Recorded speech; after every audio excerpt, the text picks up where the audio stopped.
Hi, everybody. Welcome back. If it's lunchtime for you, I hope you had something delicious. I'm Dr. Sarah, your host for this event, and I'm super excited to welcome our next guest. So I'm going to throw up this banner and tell you all about her. If you watch any amount of cable TV, it might appear that incontinence past a certain age or milestone, I'm talking to you mamas, is a normal thing. In fact, it's estimated that as much as 10% of the female population under the age of 65 experience incontinence, and those numbers are higher if you're over 65. But your pelvic floor is related to so much more than just leaking when you sneeze, and Kegels are just the tip of the iceberg. And that's why we're here today, to fill in the gaps that exist in traditional healthcare and provide actionable ways to change your health, eliminate your pain, and increase your quality of life without pills, procedures, or puzzles. I'm very excited to introduce Dr. Tamara Real, a renowned international expert on all things pelvic floor.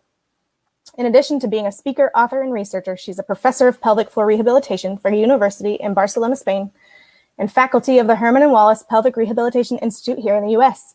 She is a champion of women's health and is on a mission to educate, empower, and embody women in evidence-based exercise programs. For the next 45 minutes, she's going to teach you what proper pelvic alignment is and how to identify and fix issues with your pelvic floor. So please join me in welcoming Dr. Tamara Real. Hello. Hello, Sarah. Thank you so much. I'm so excited to hear you speak. I'm going to let you get to it. Well, thank you.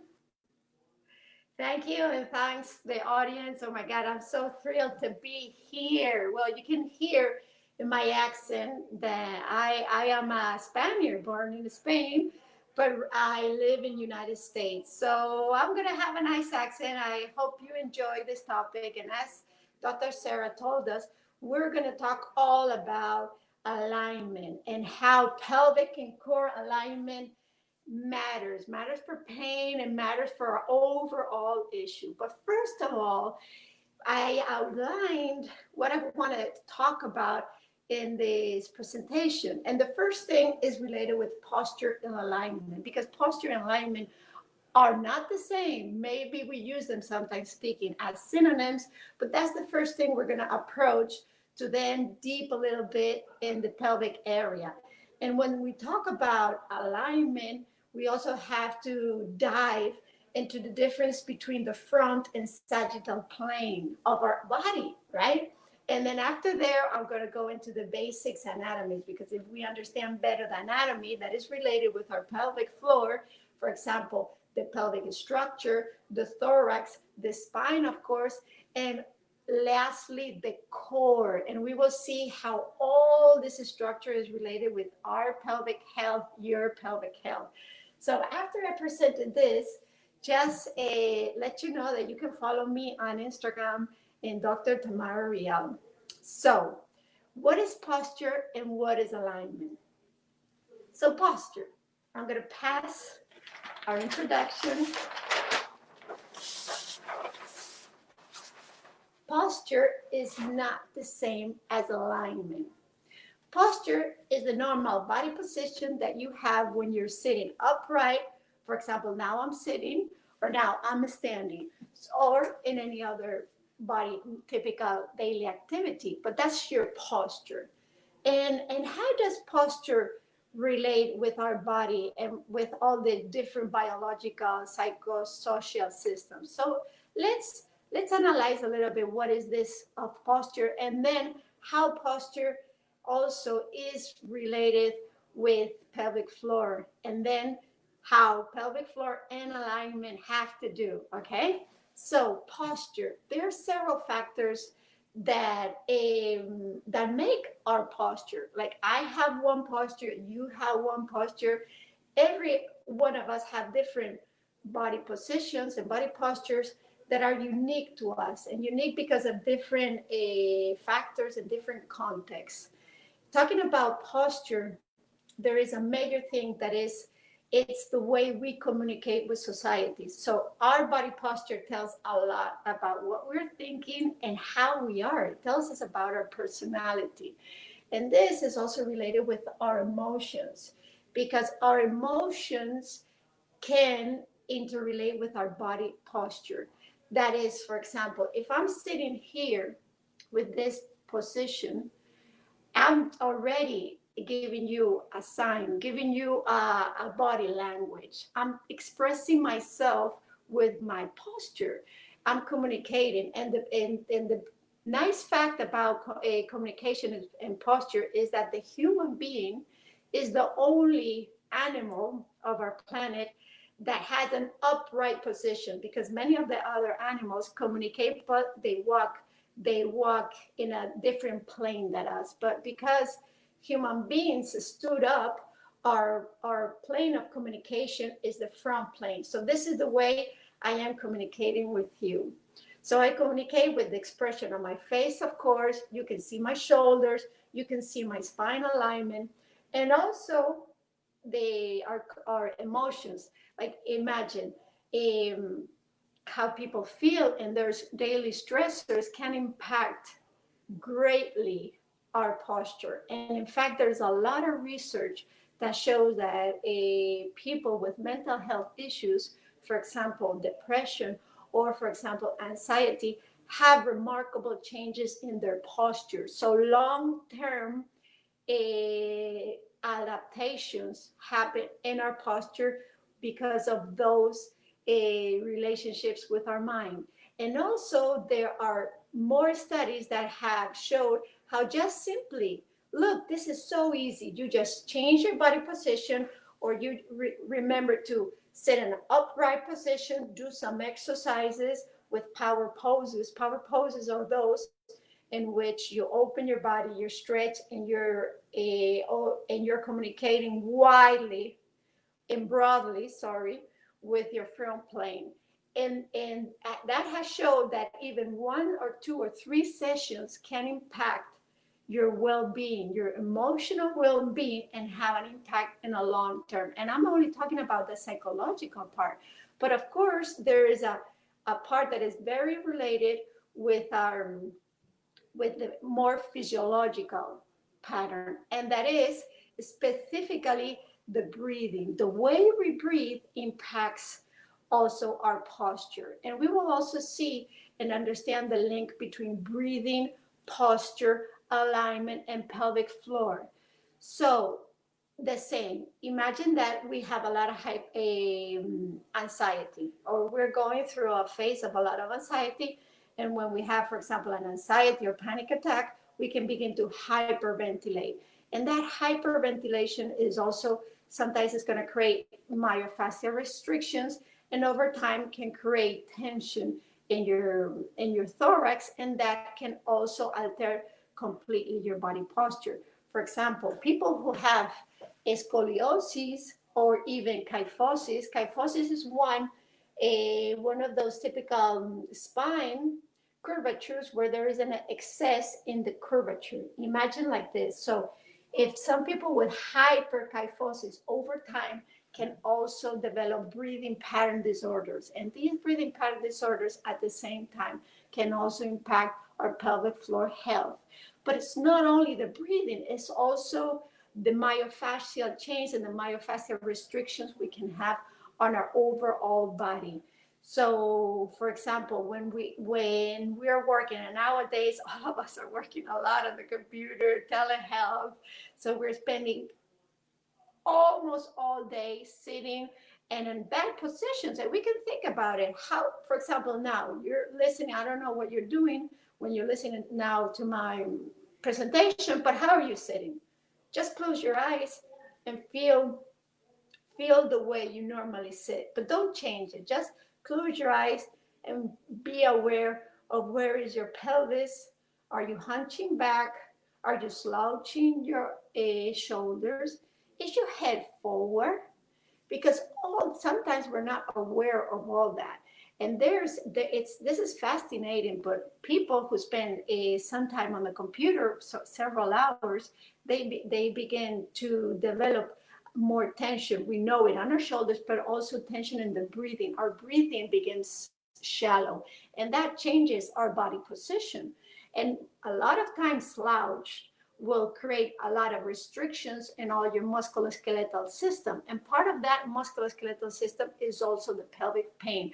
That's why body posture and we will see later alignment are so important for overall health, as I said. But then let's talk about other two factors that are related with our posture. That is more the extrinsic factors. Like, for example, what do you do on your daily life? You work 8, 12, like nowadays, on the computer. That is also gonna affect your posture. And for example, do you exercise? Do you exercise or do some type of exercises that are going to improve our spinal health? So all those factors are going to impact our posture. And then we have other ones that we cannot change a lot, that are, for example, our sex, our age, previous health issues, previous surgical interventions, for example, and all those can change. But of course, the intrinsic factors, we cannot do much on it, but we can change all of these. So as you can see, posture is a huge thing that relates with our health. And now that we know that regarding our posture, we communicate, let's talk a little bit about what I told you. Remember, what was the difference between front and sagittal plane? Our body planes, because in our body we have different planes, but we're only going to talk in this presentation about the front and sagittal. So the front plane, and I'm going to get a little stick if you allow me. Okay. We're going to get a little stick, so that way we can also talk what is alignment. So alignment is related with a straight line, and is the alignment between one part and another. So for example, this stick is completely aligned, is a straight line. So alignment has to do with the straightness. But our posture is not straight, and our spine is not straight. At the end of our spine, we have what? Our pelvis. So we have imagine that we have here our spine with its curvatures, and then we have underneath the pelvis, right? So alignment, as I said, is a straight line. So if I divide my body, you're seeing now the front part of my body, right? This is the front, and we would have my posterior. But if I divide my body into two, our body is completely symmetric. And this would be the imaginary axis that divides my body into the sagittal plane. So I have my right and I have my left. And this is important also with alignment, because sometimes when we look at ourselves in the mirror, or we're assessing the posture of somebody, we can see if that body position is out of alignment. For example, now, I'm out of alignment, right? Or for example, if you would see me crooked like this, I'm out of alignment. And the same with our hips. Imagine the hips. If they're out of alignment, you will feel that both of the hip bones are not aligned, but they're a little bit inclined. And that's why the sagittal plane is important when we assess our own alignment, because alignment refers to what you're seeing right now, but also refers to what we see from a lateral view. And in a lateral view, the front plane divides the body into front and back. So talking about this, I just want to remark that there's not such a thing as good posture, bad posture, because posture is the one you have. Yes, maybe today I have a bad day, I'm tired, I'm angry, and I'm going to communicate like this. Arguing with my husband, for example, and I'm going to put a different posture. But body alignment has much to do with the way we train and things that we can do to improve our overall health in our pelvic floor. Because the thing is that and you can do it on yourselves. For example, we did that exercise when I wanted to ask you to close your eyes, right? I want you to close your eyes and feel sitting. I want you first to uncross your legs. Why uncross your legs? Because We tend to cross our legs, but that's not, and this is a good tip, so maybe you can write it down. I'm going to talk a little bit about tips to improve our pelvic alignment. So the pelvic alignment, one is to sit uncross it, not crossing legs, uncrossed, right? So uncross your legs and now feel your hip bones. So you can put your hands underneath and you can feel on the right and on the left a little bit of two bones that are the right of our left. And when you're sitting, and if you're sitting in a more upright position, you will feel that you're sitting a little bit in that area between your anus and your penis or maybe vagina, that area. But feel as if you have a little bit more weight on your right side or on your left side. Or on the other hand, you're sitting just in the middle. And can you feel that idea of distributing the weight of your spine in a seated position? In the middle of those sitting bones. And now your spine. Your spine is anterior to your body or posterior. You can feel this, for example, when you're slouching, like what I'm doing now. I'm mobilizing and tilting my pelvis, and that's gonna create more pressure on my pelvis, but it's gonna get my body out of alignment. I'm here, not in alignment, and it's not a good way of communicating. So let's go back to that upright position and just assess also if your hip bones, both a front hip bones, are aligned. If you uncross your legs, they should. And then also I want you to feel your ribs, your lower ribs, and the distance between this lower rib and your hip, because normally this is the space of our abdominal wall in the front, but also our lumbar wall. And when we have a slouch position, what happens is that our inferior ribs decrease this space. So that's why every time I'm giving classes, I'm always giving this other tip, that is, try to create a space. Imagine that these four fingers, you want to have at least a 4-finger length between my lower ribs and your hips, and try to keep that length to try to increase the space between your 5 lumbar vertebrae. Yeah, so it's like elongating. But also feel as if your ribs are stick out on the front. That would be interiorly inclined, or they are sitting on top of my thorax. Because what happens a lot of times with posture is that, and we're always talking about the pelvis, right? If the pelvis is neutral, or you're standing or sitting with your pelvis tilted anteriorly or posteriorly. But what happens with the relationship of your thorax and your pelvis? You normally are here hyperextended with your body um, anterior to your pelvis, that is in the back like this, or on the other side you are like this. So those are questions we have to ask us. And then if we keep on growing up, we have the position of our shoulders. Are the shoulders in the same line, or you're here? And do you have a protraction of your shoulders and a forward tilt? So all these things, we have to imagine that in front and also in a sagittal plane, I want to be completely aligned from my ear, my shoulder, my hips, my knee, and my feet. So alignment also is related with what? With the pelvis. So I'm going to go back again to the pelvis. And I brought here another model.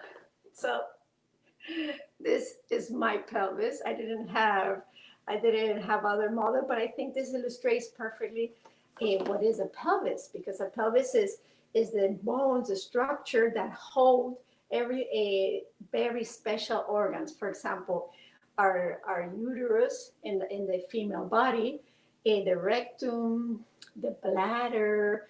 So all these organs are inside the pelvis. And on top of the pelvis, we have what? We have the abdominal wall. So what are these? Well, let me put it straight. What is this? The abdominal muscles, specifically the rectus abdominis. So imagine that our abdominal wall is like a balloon, and actually is a balloon. So we have anteriorly the abdominal muscles, and we have posteriorly what? We have the spine and all the posterior like lumbar muscles that attach also with all the abdominal muscles. So here I drew the rectus abdominis, but I want you to know that the abdominal, our core or abdominal wall has more than the superficial rectus abdominis. It also has the transverse muscle that, as the word says, is a transverse muscle that helps us to sustain pressure and stabilize the spine. So then we have the oblique muscles and the internal oblique, external oblique, internal oblique, and all of them are like a corset that helps stabilize the spine and create the separation between the thorax and below what? The pelvis. Okay? So what happens with a pelvis and why pelvis and alignment is so important for pelvic health and as a way to prevent developing more pelvic floor dysfunctions? Because this thing that I talked about that the the core, or I will say our abdominal balloon, is sitting on top of our pelvis. Okay, so underneath we have all the pelvic organs. So when you're sitting on a bad posture, imagine that now I'm slouching. When I'm slouching, I'm creating more pressure on those pelvic organs.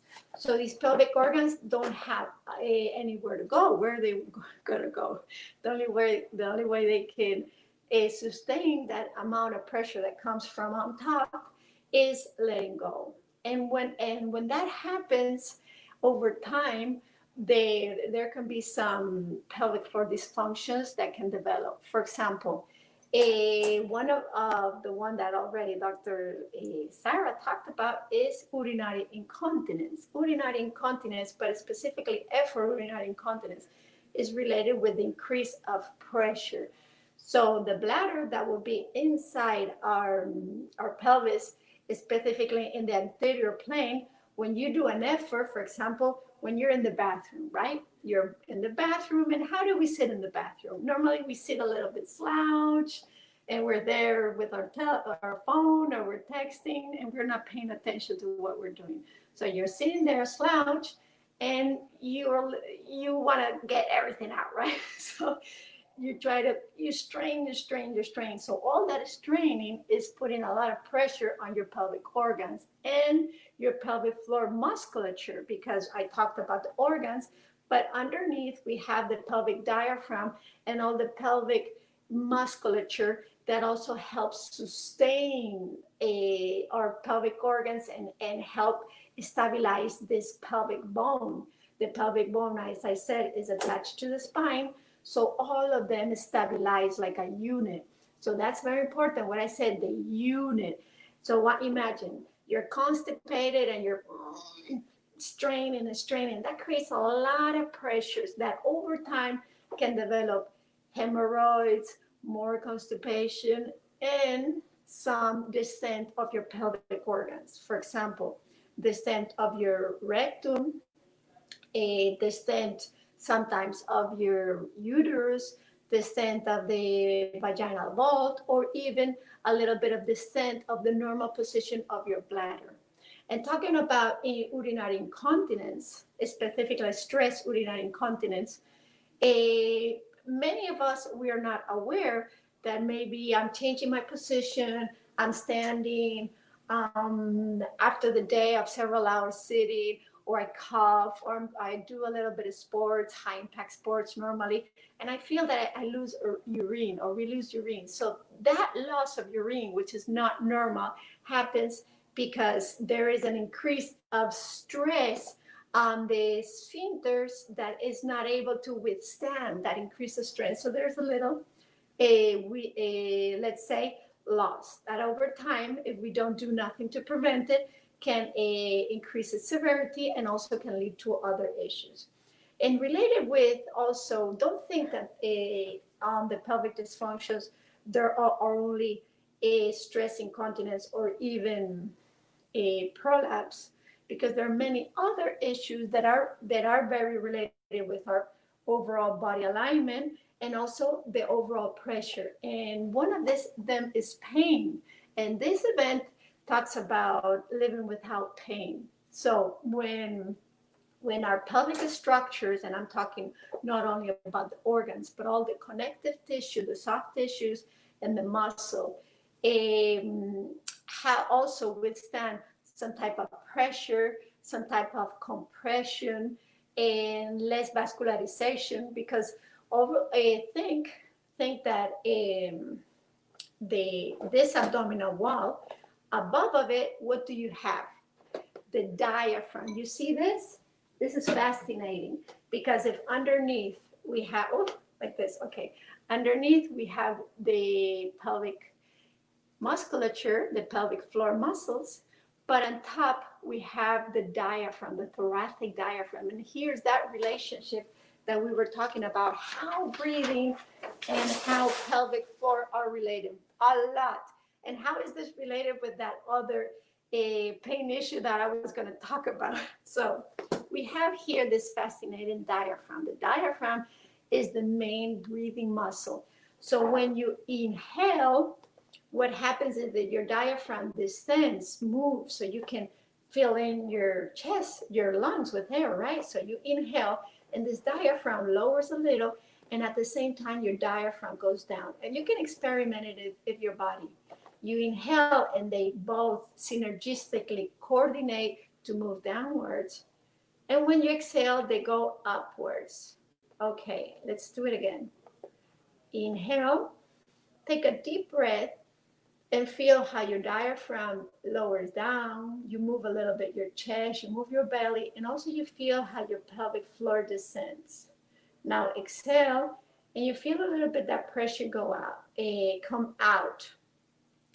If you don't feel nothing, maybe what we can do is let's put a hand underneath our perineum, and that could be much easier. You can put it here, or if you don't feel comfortable with your hand, you can even sit on a towel. You can get a little towel, a little cushion, uncross your legs, sit upright, feeling as your sacrum, your thorax, and your head are in complete alignment. So that way, the whole canister, the whole abdominal canister can move up and down. So you're going to take a deep breath, feeling your lungs, softly inhaling, and feeling how the abdomen moves a little bit outward, but also the pelvic floor down. The pelvic floor should be relaxed. In, exhale, just relax, but don't slouch your posture. Close your eyes and keep on feeling that. Inhaling, expanding your spine, expanding your chest, exhaling and relaxing. When you inhale, in order for the pelvic floor to move down, it has to be relaxed. So this is a great tip. Why? Because many of us we're like this stress dominant pattern. We're very active, and we tend to think that, okay, I don't want to lose a ring, or I want to keep my body tight, or without even thinking that sometimes we're always tight. We're tight, we're slouching, and instead of letting our body flow and let that coordination between the breathing and the breathing and the pelvic floor to move, what is happening is that the pelvic floor can have tension. So imagine the diaphragm wants to calm down, but the pelvic floor has a lot of tension. You're not letting it go, and that is going to create still more pressure on all your abdominal organs and also your pelvic organs. And it can create over time pain. So that's why one of the tips I love to tell everybody that I train, and I'm always focused on the importance of letting go and relaxing your pelvic floor muscles and also your abdominal wall, and then activating it when it has to activate. So the pelvic floor should activate when you exhale, because that's when it comes back to its normal position, because the diaphragm raises up and synergistically the pelvic floor raises up with it. So when you inhale, feel like you just inhale and relax your body, feel your lungs, and feel how you let go a little bit, like if it was an egg. Imagine that you have an egg maybe in your vagina, and you don't want to strain it. You just want to let it go so it can fall away. It can fall slowly out. And then when you exhale, the pelvic floor comes in slowly. Not, you don't have to contract it. It's just an automatic process that happens when your whole body is aligned. So I see many people that say, well, if I do Kegel exercise or active contractions of the pelvic floor, that will cure everything. And what happens is that we don't know how to properly activate our pelvic floor muscles. Why? Well, first, because we don't have that conscious of where they are. And if we don't have body conscious, postural conscious or awareness, how are we going to feel where our pelvic floor is? So the first step is to know where they are and how alignment is important for the pelvis. Because as I said, imagine that your pelvis is tilted. It's tilted and you have a very slouched position. Maybe all this pressure is going to create pressure in your bladder. Or on the opposite side, I have here the the pelvis, and instead of being neutral and aligned with the spine, is tilted. Imagine in this way, or here, even well, both are worse. So all that is not going to be a good or proper way of training our pelvic floor muscles or taking care of that area, because there is no alignment. Alignment with who? The diaphragm and the pelvic floor have to be aligned in the same straight line. And that's why that's it's called, the pelvic floor is also called our diaphragm. Is our pelvic diaphragm, we have our thoracic diaphragm, and then we have our cervical diaphragm. So when we talk about alignment, it's not only thinking about if my trunk is aligned, the box. Also, how aligned is your cervical spine? Because you can feel it. Now, I want you to be here. Slouch, don't care. And take your head axis forward and try to take a deep breath. And let's see how you feel when you try to take a deep breath, and if that breath goes down all the way to the pelvic floor. I don't know if you can feel it. It's impossible because there is no connection and there's no space for that diaphragm to move. So try this, and then uncross your legs, sit right, face forward, and just try to take that breath and feel the difference.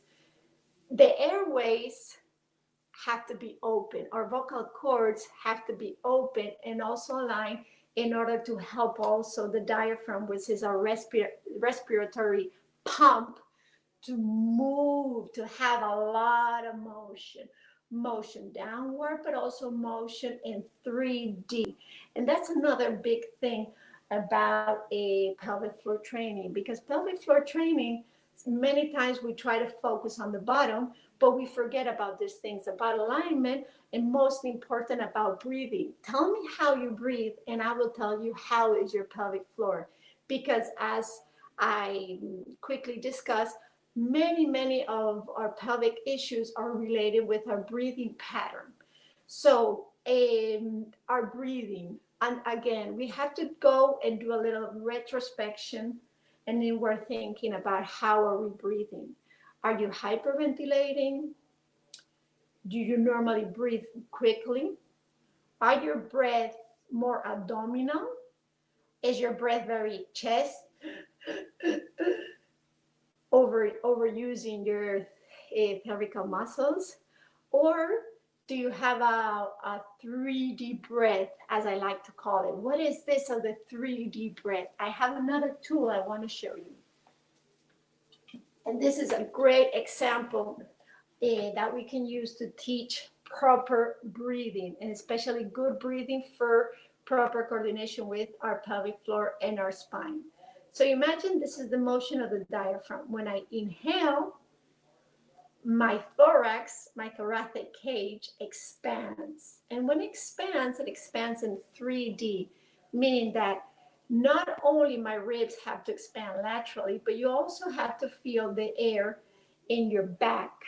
How your ribs, because the ribs have that round motion. So you have to feel the move. One of the many complaints, even on the spine issues and back pain, is related with our thorax, and we never look at the thorax and the mobility of our rib cage.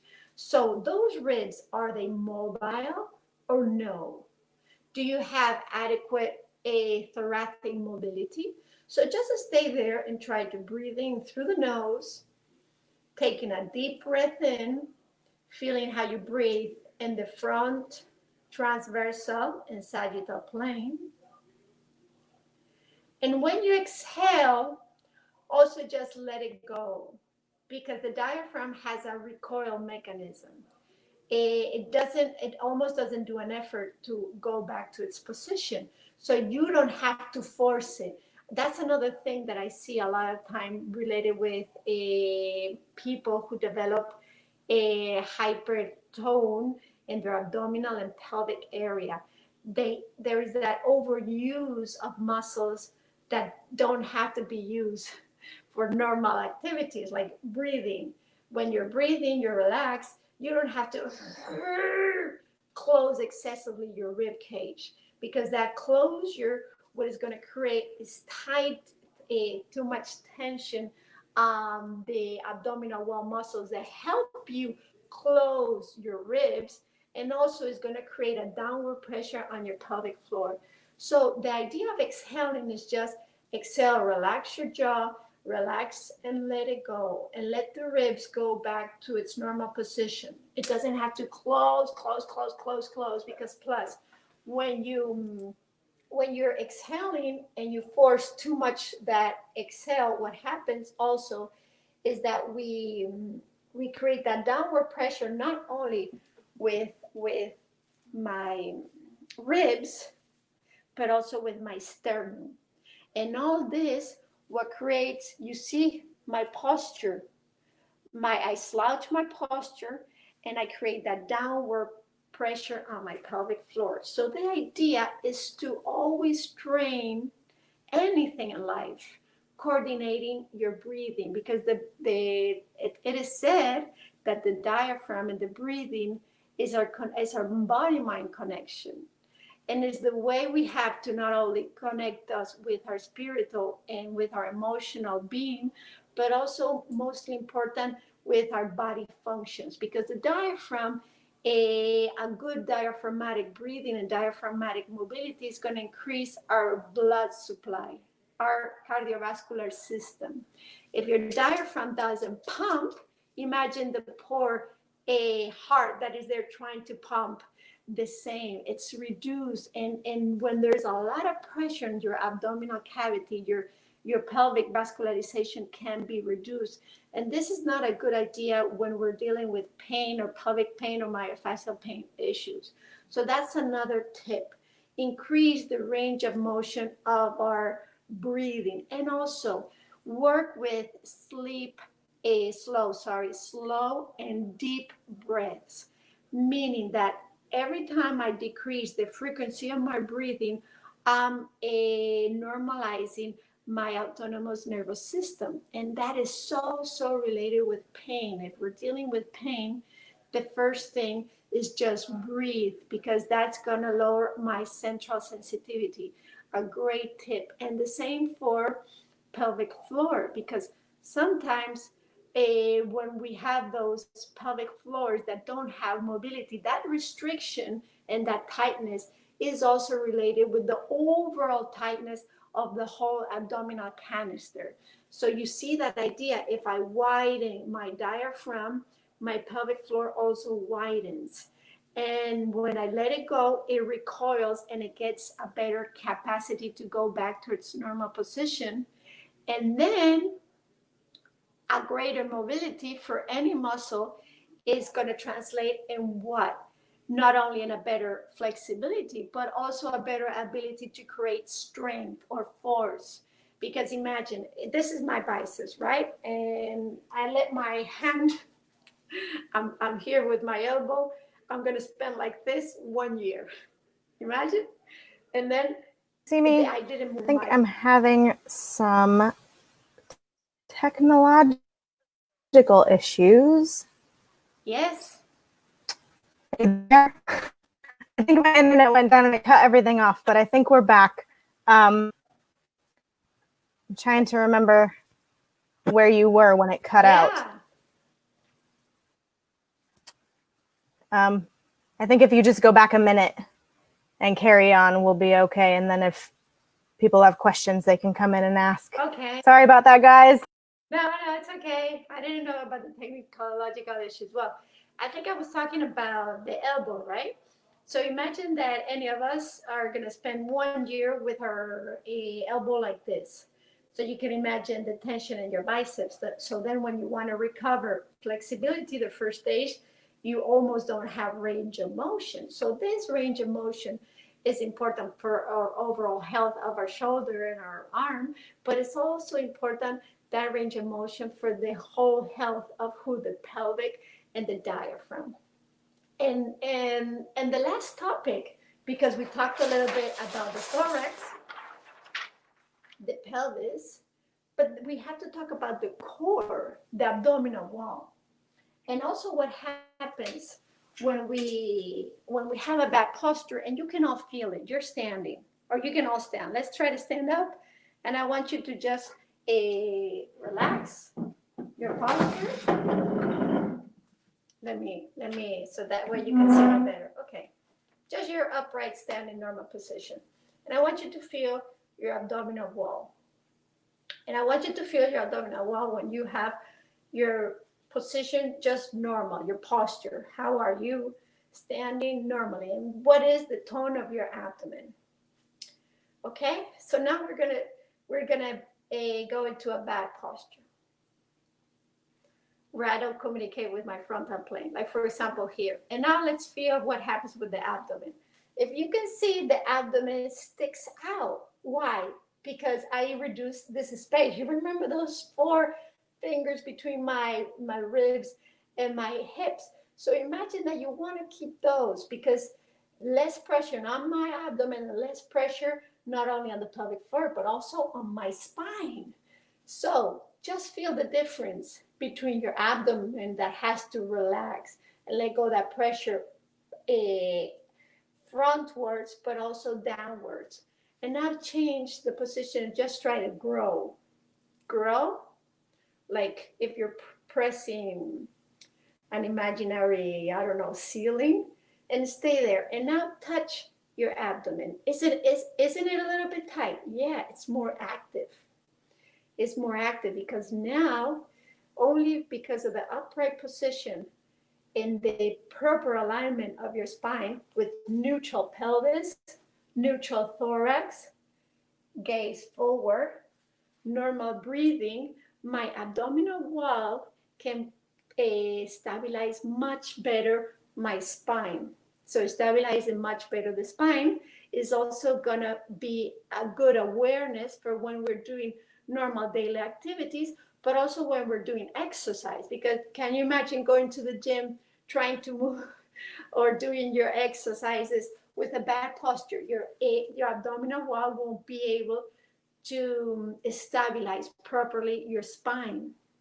So That's the reason why alignment, pelvic, and core health are so essential for a many, not only pelvic issues but abdominal issues. And abdominal issues can be hernias or diastasis or abdominal pain or also intestinal issues. So as you can see, all these three systems in areas are interrelated. And well, I don't know. I think I didn't lose connection. I hope not. And if you have any questions, I'm delighted to ask you about them. And if not, what I can do is just do a little reminder of good alignment tips that are related with our pelvic floor.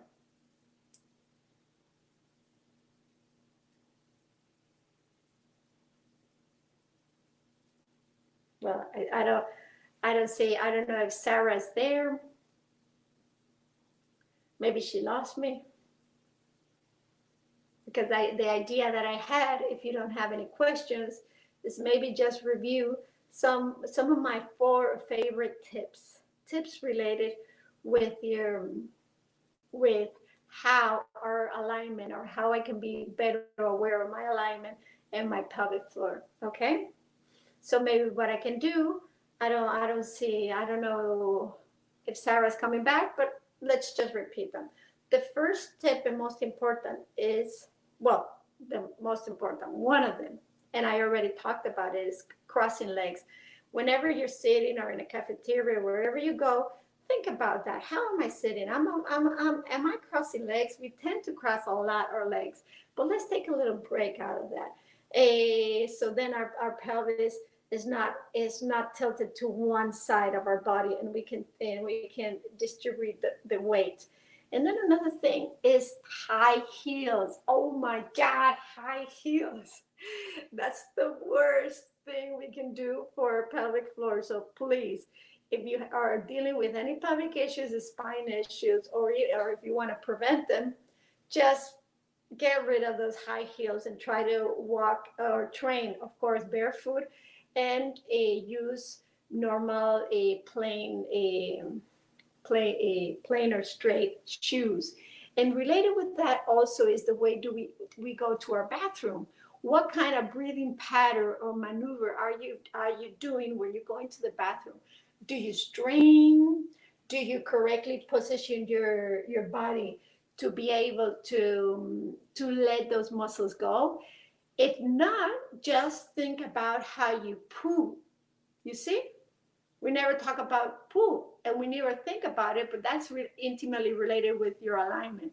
So when we go to the bathroom, one important thing is try to avoid straining, because that puts pressure, as I said, but also using a squatty potty, or if you don't have a squatty potty, you can use some books, so that way you can put your feet underneath, and this flexion of the knee will help a lot change the angle of your pelvic muscles related with your rectum, and that way relax it. Because sometimes if I'm sitting slouched back, the sphincters won't relax, they're too tight, and that's why you're putting a lot of pressure.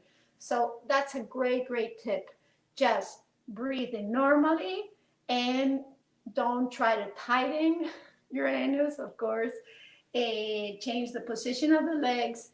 Remember that you can even help taking your body straight, but a little bit forward. That will also help stretch, and you can feel that opening and widening to let go. And the same with the pelvic floor. When you're doing pelvic floor exercises, it's also important to relax as well as activate. And see how I'm saying activate, not contract.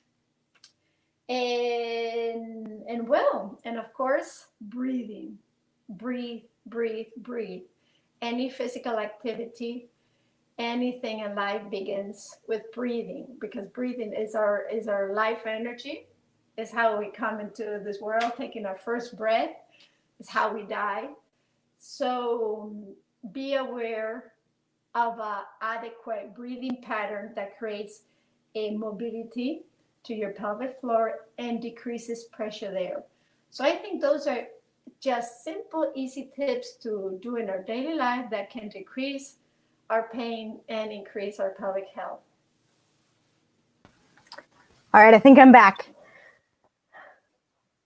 Yeah. Can you hear me? Okay, awesome. Sorry for the technical trouble again, you guys. I live in kind of a rural community and it's a little touch and go sometimes. Dr. Tamara, thank you so much for coming and talking. That was awesome. I think we all need a little pelvic floor education because nobody's talking about it. And, you know, like I mentioned in my intro, you watch a TV and they're like, oh, you're having some leakage, just get some pads. And, you know, that's not normal. And so I think learning about the anatomy and how to control those things is really important for all of us. Right. I haven't seen any questions yet, but I'm sure if you guys come up with something or you're watching the replay and you have questions, you can throw them in the Facebook group and we can address them there, or you can probably contact Dr. Tamara directly and she'll get those questions answered for you. So I think that's it for us. And thank you so much for watching. And I, at least, will see you in a few hours with another speaker. So see you guys later. See you. Thanks.